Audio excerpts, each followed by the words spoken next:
नागरिक मञ्च।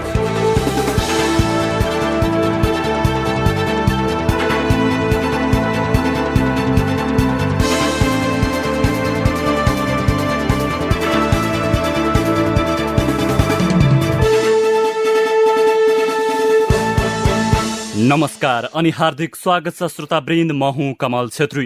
रेडियो नागरिक 96.5 मेगाहर्जबाट बिहान 6 बजेको अखबार समीक्षापछि दैनिक रूपमा प्रसारण हुने कार्यक्रम नागरिक मञ्चमा हामी समसामयिक विषयवस्तुमा केन्द्रित रहेर छलफल गर्ने गर्दछौं। आजको श्रृङ्खलामा भने हामी नेपाल राष्ट्र बैंकले शुक्रबार ल्याएको मौद्रिक नीतिका सम्बन्धमा कुराकानी गर्दैछौं। विशेष गरी मौद्रिक नीतिले देशको अर्थतन्त्रमा बचत संकलन, परिचालन, ब्याज दर निर्धारण, तरलता व्यवस्थापन, मूल्यवृद्धि व्यवस्थापन, मुद्रास्फीति, विदेशी विनिमय लगायतको सन्तुलन कायम गर्नको लागि महत्वपूर्ण भूमिका निर्वाह गर्ने गर्दछ।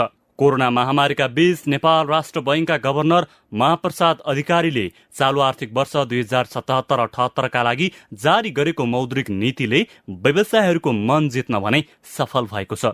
विशेषतः कृषि क्षेत्रलाई प्राथमिकता दिएको मौद्रिक नीतिले कोरोनाबाट प्रभावित बनेका उद्योग व्यवसायीले राख्दै आएका अधिकांश मागलाई सम्बोधन गर्न सफल भएको छ।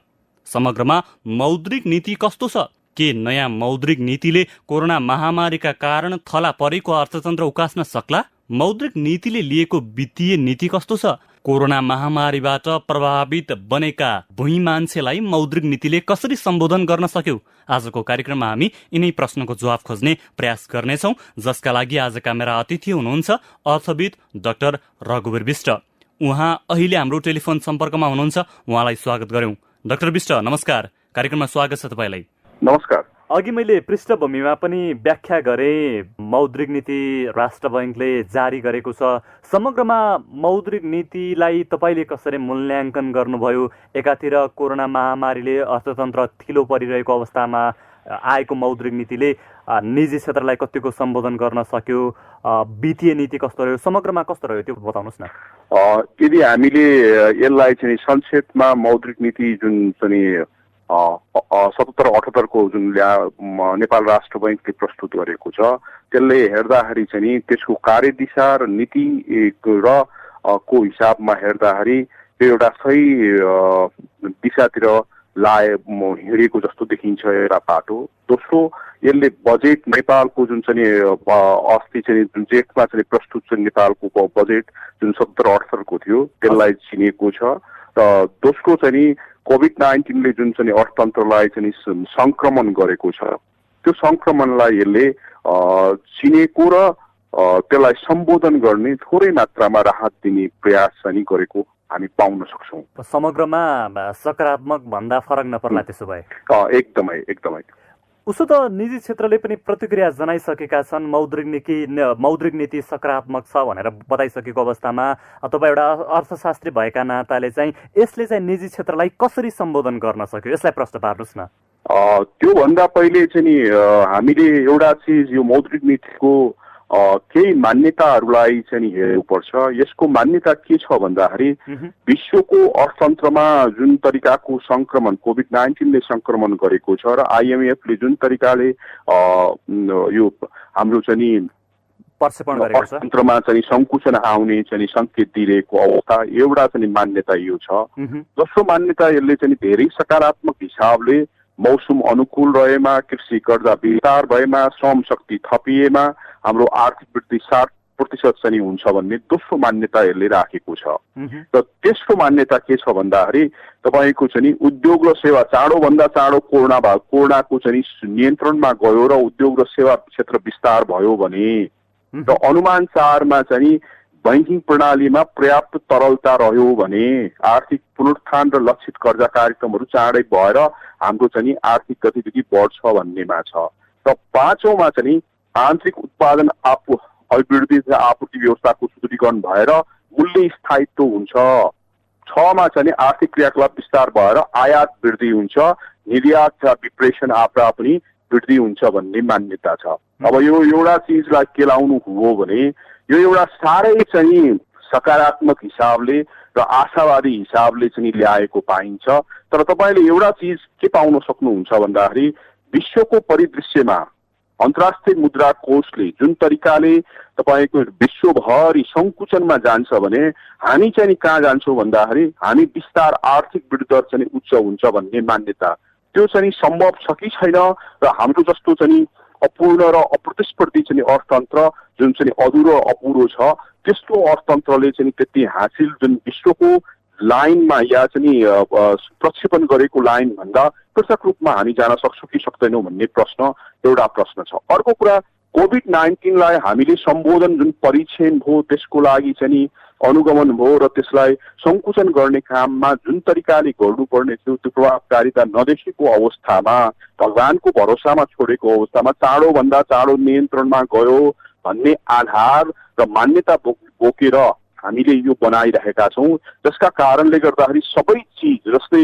विश्वभरि नेपालको जुन चाहिँ तथ्यगत र वस्तुगत हिसाबमा भित्र 25,000 26,000 भन्दा बढी मान्छेहरू सोधे विदेशबाट फर्किरहेको अवस्था र विदेशमा चाहिँ अर्थतन्त्र चाहिँ सङ्कुचन भएकोले अन्य पनि थप चाहिँ तपाईँको हाम्रो श्रम बजार चाहिँ सङ्कुचन भएर नेपाल आउने अवस्था भएकोमा हामी आशावादी केमा छौँ भन्दाखेरि डिप्रेसन पनि बढ्न सक्छ र त्यसपछि गएर नेपाल र भारतको जुन चाहिँ सम्बन्धहरू एकदमै चाहिँ तिक्तताको अवस्था पुगेको अवस्थामा आयात र निर्यात पनि बढ्छ भन्ने आधारलाई लिएका छौँ, जसले एउटा चिज के देखाउँछ भन्दाखेरि हामी एकदमै चाहिँ समस्यालाईको जडमा गएर समस्यालाई केलाएर र त्यो समस्यालाई निराकरण गर्ने भन्दा पनि राजनीतिक रूपमा जनतालाई आशावादी बनाउनको लागि आधार नै तपाईँको चाहिँ वस्तुनिष्ठ नभएको हो कि भन्ने यो अहिले मौद्रिक नीतिमा देखिन्छ।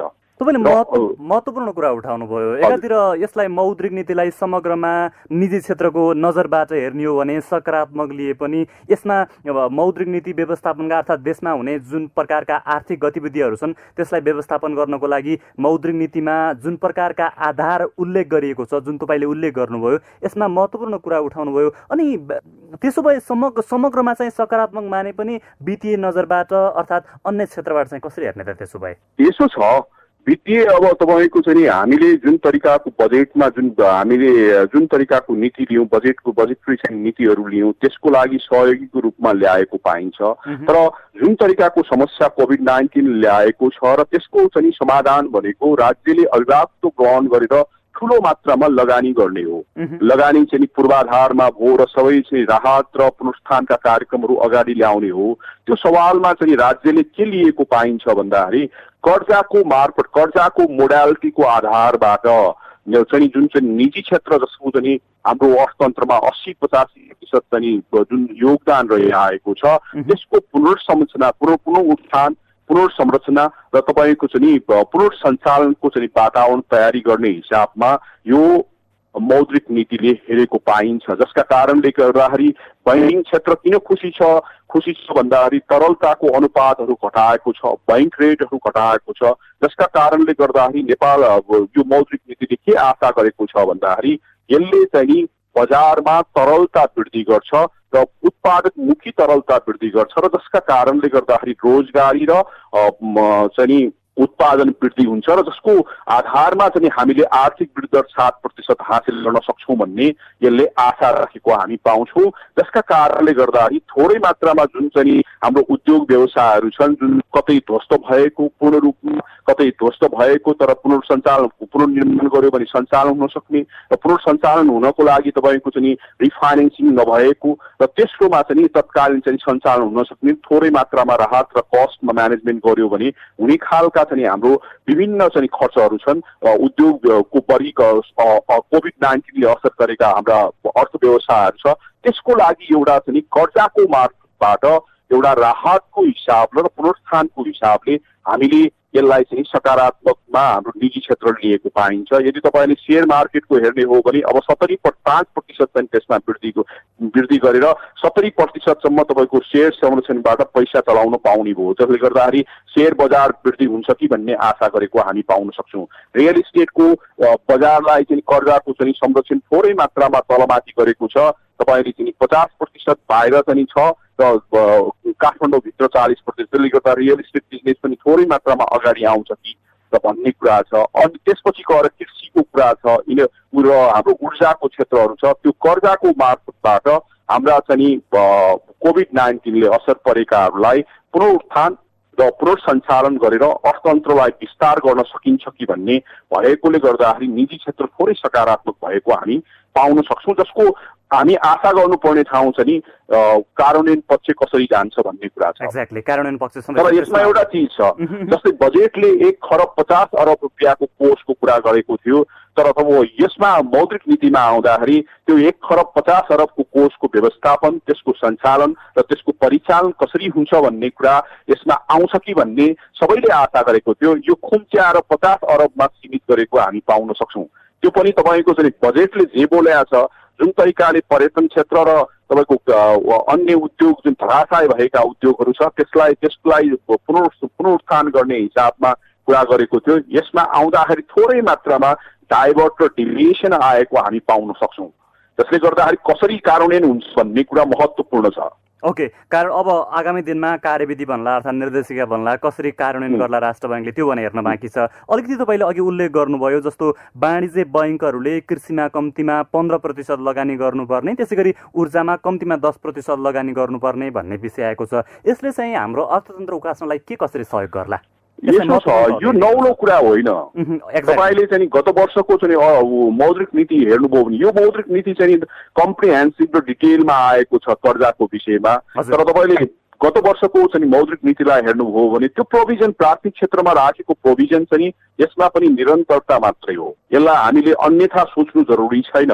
तर कार्यान्वयन पक्ष चाहिँ तपाईँको सरकारी बैंकको कुरा गर्नुहोस् या निजी बैंकको कुरा गर्नुहोस्, यसरी तपाईँको कार्यान्वयन चाहिँ एकदमै प्रभावकारी ढङ्गबाट गएको पाइँदैन। त्यो भएको भए त कृषि क्षेत्र तपाईँको जुन तरिकाले अहिले मनसुनमा आधारित चाहिँ कृषि क्षेत्र राम्रो भयो भने कृषि क्षेत्र राम्रो हुन्छ भन्ने अनुमानमा हामीले मौद्रिक नीति जस्तो महत्त्वपूर्ण विषय र अर्थतन्त्रलाई पुनर्संरचना र कोभिड-19लाई सम्बोधन गर्ने सङ्क्रमणबाट हटाउनलाई चाहिँ हामीले प्रयास गर्नुपर्ने हो र भने होइन नि त। हामी त किन भन्दाखेरि त्यहाँ चाहिँ फाइनेन्सको समस्या छ। जुन तरिकाको प्रोभिजन राखेको छ कार्यान्वयनमा फेरि बैंकिङ सेक्टरले तपाईँको चाहिँ आफ्नै ढङ्गले बुझ्ने, आफ्नै ढङ्गले त्यसलाई कार्यान्वयन गर्ने, आफूलाई जुन चिज प्रफिट मेकिङ हुन्छ र नाफामूलक हुन्छ त्यो र सहजता हुन्छ त्यसको आधारमा उनीहरूले चाहिँ लागू गर्ने काम चाहिँ गरिरहेको हामीले पाउन सक्छौँ। र त्यसले गर्दाखेरि यो चिज चाहिँ नौलो कुरा होइन, यसमा राखेको छ। त्यसले गर्दाखेरि कोभिड-19 भएकोले हामी सबैजनालाई नौलो लागेको मात्रै हो। तपाईँले गत वर्षको हेर्नुभयो भने यो धेरै कुराहरू यसको निरन्तरता नै पाउन सक्नुहुन्छ। तर त्यो सँगसँगै एउटा चिज तपाईँलाई म एउटा रमाइलो कुरा यसमा भन्छु, मौद्रिक नीतिले तपाईँले कोभिड-19मा जुन निजी क्षेत्रहरूले स्वास्थ्य संस्थाहरूले सहयोगै गरेन, हेर्नुहोस् उनीहरूले खोलेर जुन चाहिँ सामाजिक जिम्मेवारी र दायित्व बोकेको छैन त्यसलाई तपाईँको चाहिँ यसमा मौद्रिक नीतिले सम्बोधन गर्ने प्रयास गरेको हामी पाउँछौँ। हेर्नुहोस् हास्यास्पद कुरा यहाँ छ। अब त्यसले गर्दाखेरि त्यहाँ राजनीतिक सिन्डिकेट छ कि या के छ तपाईँको बुझिँदैन। तर वस्तुनिष्ठ अवस्था के छ भन्दाखेरि जति पनि कोभिड-19मा समस्या र समस्याहरू आयो, सङ्क्रमणका कुराहरू आयो, सरकारी निकायहरूबाट सम्बोधन गरिरहेको थियो स्वास्थ्य निकायहरूले। निजी क्षेत्र त्यसमा चाहिँ एकदमै मौनता र त्यसको जिम्मेवारी वहन नगरेको अवस्थामा यो मौद्रिक नीतिले चिनेको देख्दाखेरि अचम्म लागेको छ क्या। किन भन्दाखेरि त्यसलाई तपाईँको चाहिँ एकदमै राज्यलाई सहयोग गरेर त्यसले चाहिँ यो कोभिड-19लाई चाहिँ नियन्त्रण गर्नको लागि, न्यूनीकरण गर्नको लागि हामी लागेको संस्थाहरू थियो र त्यसकोमा चाहिँ समस्या आएको थियो भने मौद्रिक नीतिले चिन्नु जरुरी थियो। तर सरकारले आफ्नो प्रतिवेदनमा भनिरहेको छ हामीलाई निजी क्षेत्रले चाहिँ सहयोग गरेन कोभिड-19को सवालमा, सबै हस्पिटलहरू बन्द थियो। त्यो अवस्थामा मौद्रिक नीतिले चिन्नु भने त एकदमै डरलाग्दो र एकदमै जोखिमपूर्ण छ। त्यसले गर्दाखेरि यो राम्रो हुँदाहुँदै कार्यदिशा र नीतिगत कुराहरू राम्रो हुँदाहुँदै पनि यसमा एउटा चिजले तपाईँको यसमा यो खिरमा नुन राखे जस्तो भएको छ। अर्को कुरा तपाईँले याद गर्नु भएको छ कि छैन, 7% को चाहिँ मुद्रास्फीति राखेको पाइन्छ हो। म त्यही कुरामा आउँदै थिएँ। यसमा नि गोल्डन अर्थतन्त्रमा चाहिँ गोल्डन रुल भनेको 2 देखि 3% छ। तपाईँले भारतको कुरा गर्दाखेरि 4.5%मा सीमित गर्ने र अन्य ब्राजिलको कुरा गर्दाखेरि 3%मा पनि राख्ने भन्ने कुराहरू छ। जति कम गर्न सक्छ त्यति। अब 7% भयो भने अब तपाईँको चाहिँ नि मान्छेको त खर्च गर्ने योग्य चाहिँ नि घटेको त्यसै कोभिड-19 संक्रमणले गर्दाखेरि रोजगारी घटेको छ। तपाईँको रोजगारी आय घटेको अवस्थामा जुन चाहिँ नि सङ्कटग्रस्त मान्छेहरू चाहिँ झन् गरिब उन्मुख भइरहेको अवस्थामा यो 7%ले उनीहरूको खर्च योग्य त अवस्था त एकदमै बेहाल बनाउने अवस्था देखिन्छ।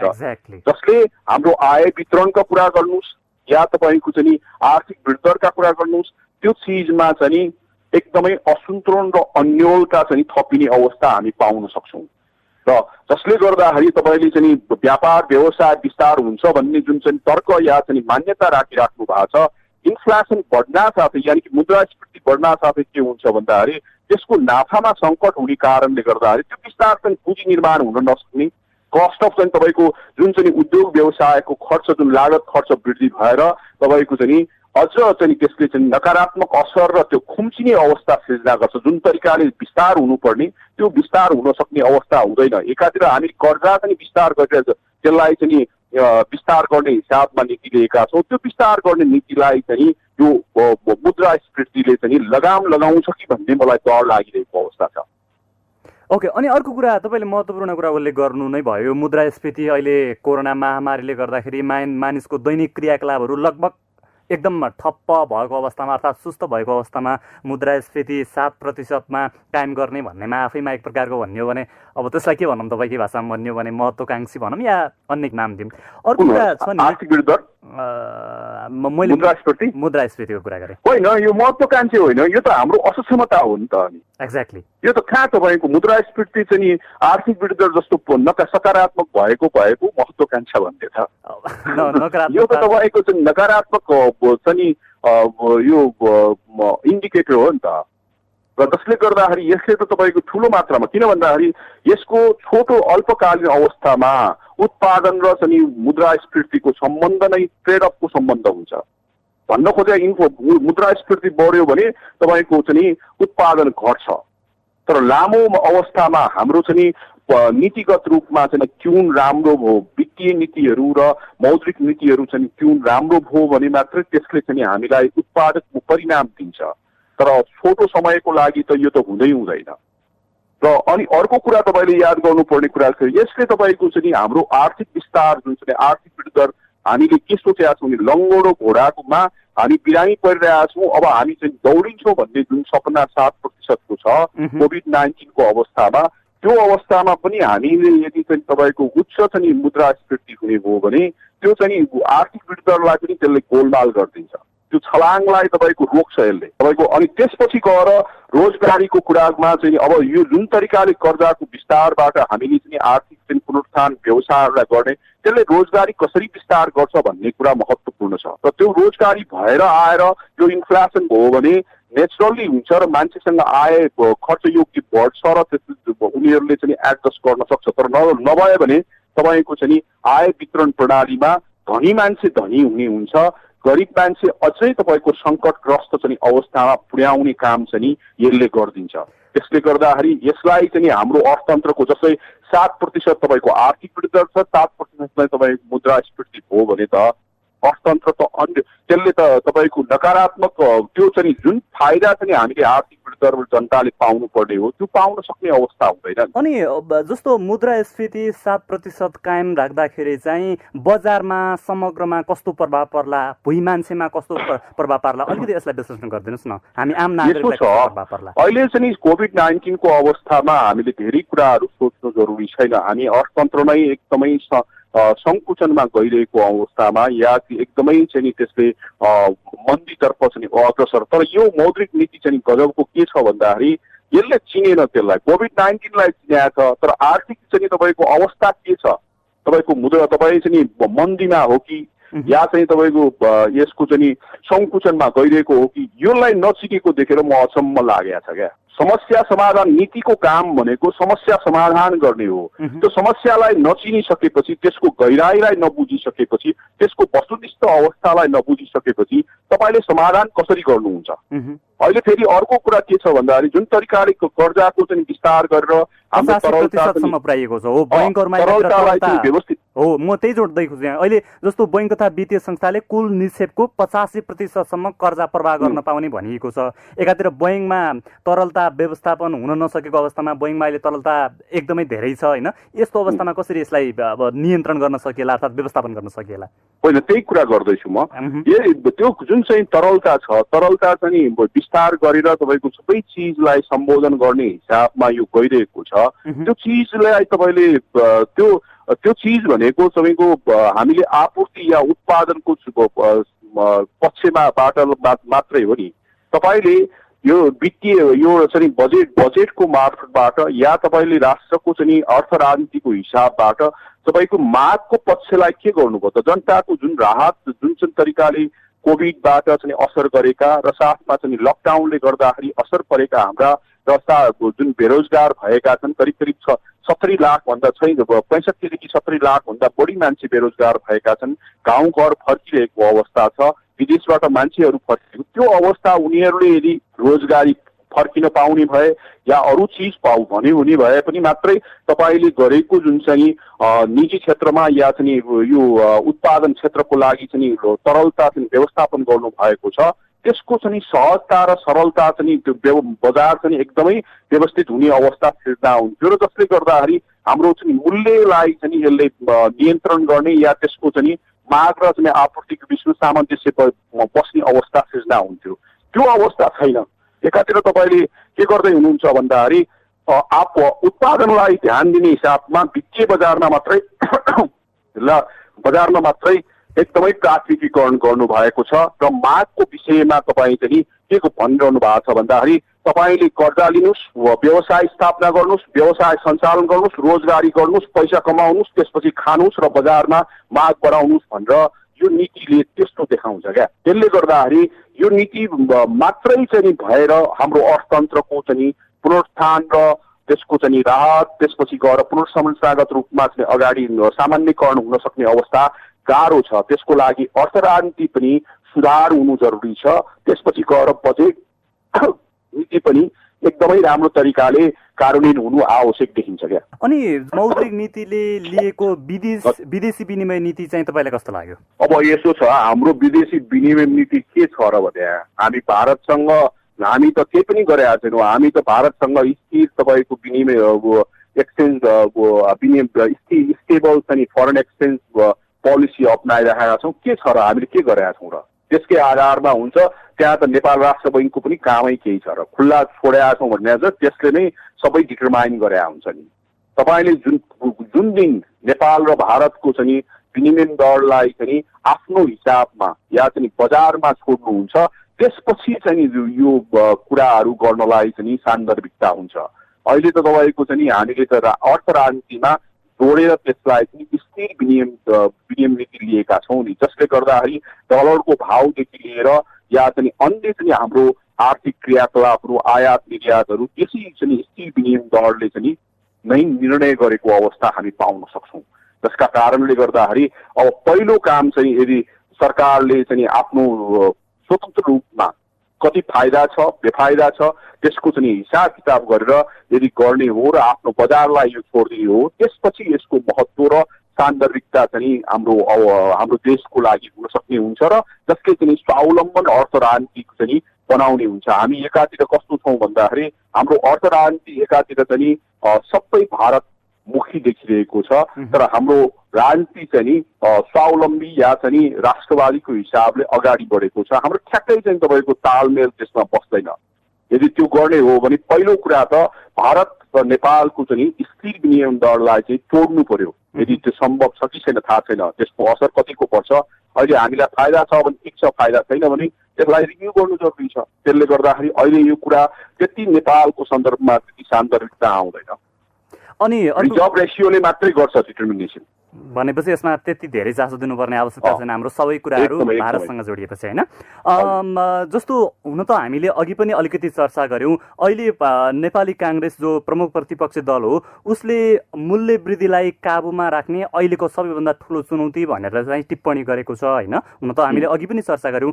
यस विषयमा केही बोलिदिनुहोस् न होइन मूल्य वृद्धि त स्वाभाविक रूपमा हो तर अब प्रतिपक्ष जस्तो भएको गएको सबैले सुन्ने हुन्छ। प्रतिपक्ष जस्तै छैन, तपाईँको सरकार पक्ष जस्तो देखिन्छ। अब कुरा गरेको पनि के हो र के नहो भन्ने कुरा हो क्या। किन भन्दाखेरि तपाईँको हामी अहिले एउटा चिज के ध्यान दिनु जरुरी छ भन्दाखेरि 12 बुधे हाम्रो जुन भारतमा बसेर जुन तरिकाको चाहिँ हामीले राजनीतिक संरचनाहरू तयारी गरेर गणतन्त्र ल्यायौँ, त्यसपछि गएर न कांग्रेस जस्तो रह्यो, न तपाईँको चाहिँ अरू पार्टी जस्तो लाग्यो। किन भन्दाखेरि सिद्धान्तमा कुनै तपाईँको फरक छैन। उहाँहरूको चाहिँ सरकारपछि तपाईँले सोच्नुहोस् न एउटा चिज, कांग्रेस एमालेसँग मिलेर सरकार बनाउन सक्छ र भने कांग्रेस नेकपासँग माओवादीसँग मिलेर बनाउन सक्छ र, तर हाम्रो देश मात्र त्यस्तो प्रजातान्त्रिक देश हो जहाँ विपक्ष कुनै पनि सिद्धान्तवालासँग तपाईँको सरकार बनाउन सक्छ।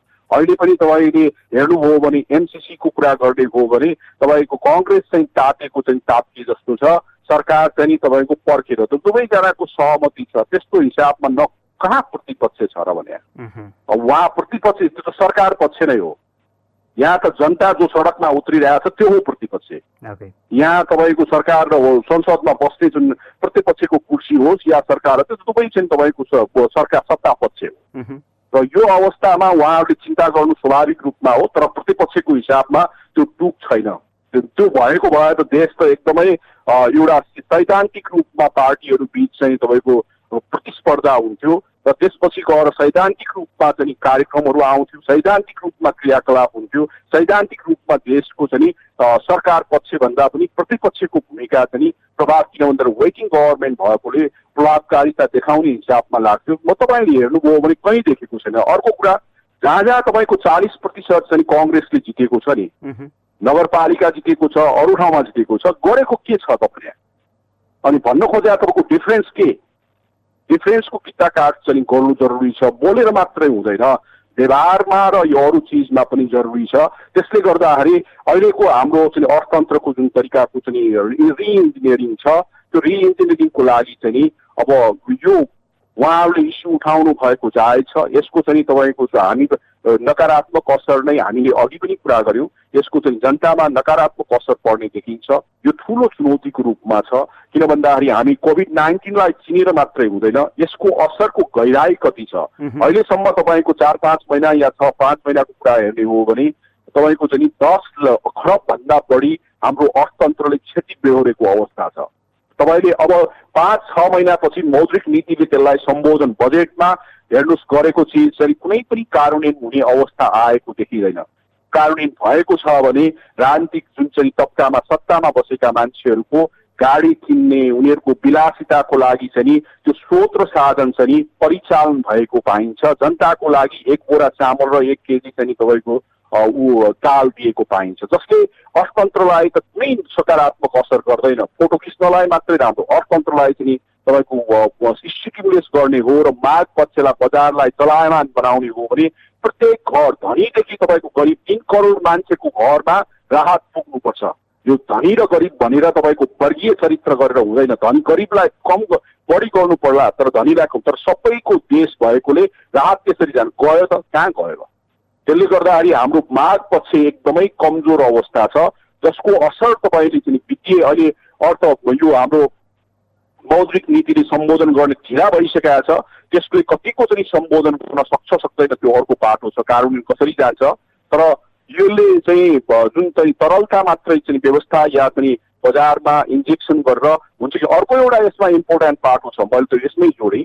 किन के छ भन्दाखेरि यो मौद्रिक नीतिले खुल्ला बजार अपरेसनको चाहिँ नीतिलाई बोकेको छैन। यसले तपाईँको सबै चाहिँ यो बैंकहरूलाई के बनाएको छ भन्दाखेरि बाहिर तपाईँले कर्जा उठाउनलाई चाहिँ बोनहरू निकाल्न पाउने अनुमति दिएको छ।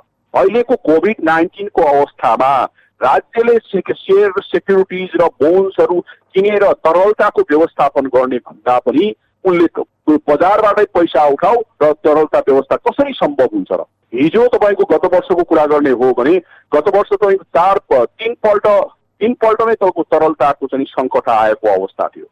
त्यो अवस्था चाहिँ अहिले चाहिँ झन् चाहिँ अर्थतन्त्र चाहिँ खुम्चिएको सङ्क्रमित भएको अवस्थामा यो कतिको सम्भावना हुन्छ हामीले चाहिँ एकदमै सोच्नु जरुरी छ। हामी एउटा चाहिँ सकारात्मक र आशावादी ठाउँमा चाहिँ बसेर त्यो हिसाब किताब गरेर अगाडि बढेको अवस्था मान्यतामा छौँ, जुन चाहिँ वस्तुनिष्ठ छैन। हजुर, हस्, महत्त्वपूर्ण समय र विचारका लागि धेरै धेरै धन्यवाद। हस् हस् हस्। उहाँ हुनुहुन्थ्यो अर्थविद डाक्टर रघुवीर विष्ट। उहाँसँग विशेष गरी हामीले नेपाल राष्ट्र बैंकले गत शुक्रबार ल्याएको मौद्रिक नीतिमा केन्द्रित रहेर कुराकानी गर्यौं। आजका लागि नागरिक मञ्चको समय सकिएको छ। प्राविधिक कमल भट्टराईलाई धन्यवाद दिँदै म कमल छेत्री पनि बिदा हुन्छु। नमस्कार।